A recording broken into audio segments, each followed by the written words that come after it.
Hey guys, I'm Suleiman Khan visiting this construction site. As you can see, we got a fixed rebars beam which is going to be placed in the same duct. As you can see, this duct is just prepared for the same beam. Now, what I see is actually a huge mistake. There is a huge mistake, a wastage of money, a wastage of rebars, you can say, okay? Because they have provided two bars along the neutral axis. Remember, neutral axis is just the axis along which we do not have the bending stresses. You can say bending stresses are always zero along the neutral axis, okay? In this section, okay? If you are just familiar with the sections, or you can say with the bending stresses distribution in the beam sections.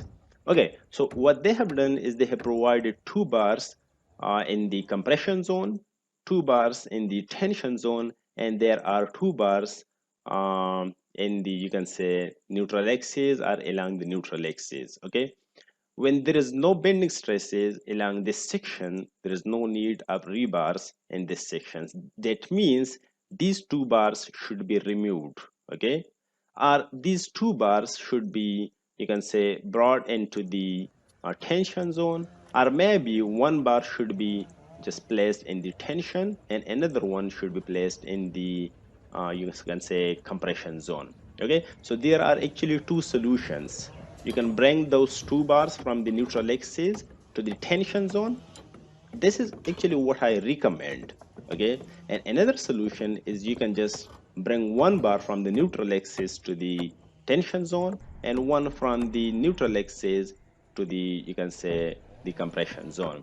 So this is actually the solution. Okay, this beam should be untied, should be, you can say, these two bars which are just fixed along the neutral axis should be removed. And as you can see, this is actually just a single reinforced concrete beam. Okay, so I think the tension zone should be more stronger than the compression zone because this is a singly reinforced concrete beam, and I know it personally because I'm working on this construction site. Okay, so this is actually a huge mistake. However, you can also provide rebars along the neutral axis when the depth of the beam is actually, you can say, more.